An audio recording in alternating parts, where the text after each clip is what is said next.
Hello everyone, I am Narmada. I am from Kongnadu College of Engineering and Technology.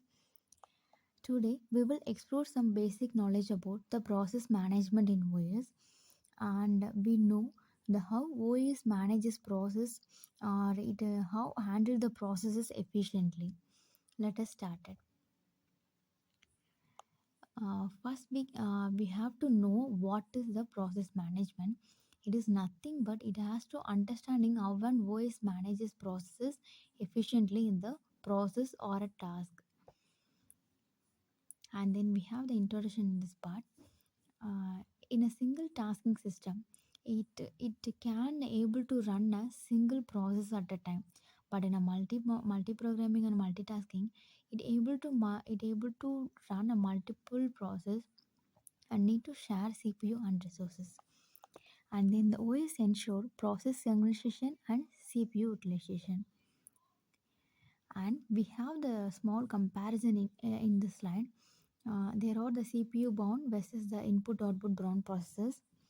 In this, the CPU bound process, it require more CPU time, but in the input output bound processor spend more time waiting for input output operations. And then we know about the process scheduling. It is nothing but it is used to determine which process or task it need to be run after the other, and it main goals to achieve the maximization of CPU utilization, and it minimizes throughput times and improve system response time. And then we have some key process management tasks. There are process creation and termination, CPU scheduling, deadlock handling, inter-process communication, and process synchronization. First, we have to discuss the process operations. It holds the process creation, process execution, and process termination. In this creation process, it assigning the process ID or setting a process control block, that is the PCB.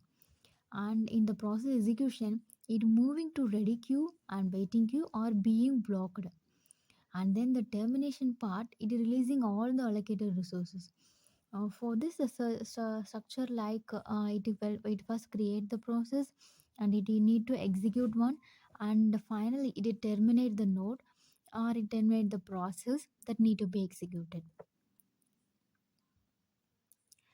And then we have the one important topic to discuss, that is the context switching. It saves the state of one process and loads another. It will happen during the high priority process arrival or interrupt or mode switches or preemptive scheduling. And then it has some comparison between the mode switching, because the mode switching occurs when the CPU switches between the user mode and the kernel mode, and this mode also happens during the system call and interrupt and exception traps also. And here we have the compare between the context switch and mode switch. In this, the first one, it is changing from one process to another, but in the mode switch, it is changing CPU privilege level without switching process. So this is a very important in the mode switching process also. And then we discuss about the CPU scheduling algorithm. There are first come first serve, shortest job first, round robin, priority scheduling, and multi-level queue. First, we discuss about the first come first serve process algorithm. These are considered as a non-preemptive scheduling, and it process executed in arrival order. For example, if the orders like P1, P2, P3, if we consider as it is in the arrival order. For example, if we arrive the P1, P2, P3 as in the order of P1, P2, P3 means we have to if we have to priority to the first arrival order. For example, we have the arrival order of P1, so we have to consider the P1 process as the uh, first come, and it can be first served. And then the shortest job first, and the shortest job first, it is select process which is shortest burst time, and it also reduce the average waiting time. In the shortest job first algorithm, uh, it doesn't follow the arrival order, but it also noted on the burst time, and it has some in which burst time it has the reduced or it has the shortest burst time means it need to consider the process, and it can easily run the process at the first list. So for example, if the process has p1 p2 p3 in the line means, if the p2 has a burst time 0 means the p2 has to be run in the first process. So that is happened in the shortest job first. And then round robin, the round robin is used for allocate fixed time slides to each process, and it ensures fairness and prevents starvations. And then we discuss about the priority scheduling. It is higher priority process executed first or in the process. For example, if the P2 has higher priority means the P2 has a first need to be run in the process or need to be run in the systems, because the P2 has the high priority.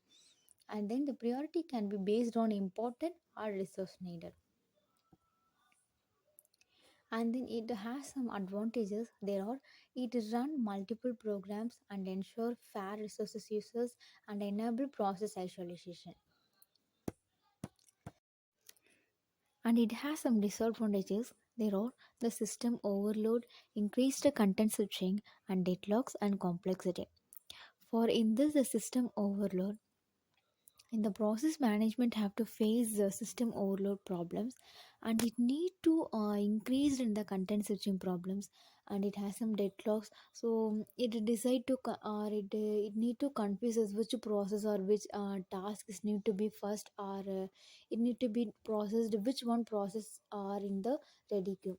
So for this one the deadlock will happen in this one. And it has some complexity for the purpose or the issues of the content switching. And then we meet the conclusion part in this here. In this one, the process management is essential for multitasking. So it optimizes CPU usage and improve responsiveness and prevent system failures. Even in the effective scheduling algorithm are used in the process management, or it to be need to separate, or it need to be in the used part of CPU scheduling. And then it can be also used in the synchronization. It needs to be enhance the performance of the systems, or it need to be maintain the management of the process. Thank you for all to listening to my lecture. Thank you.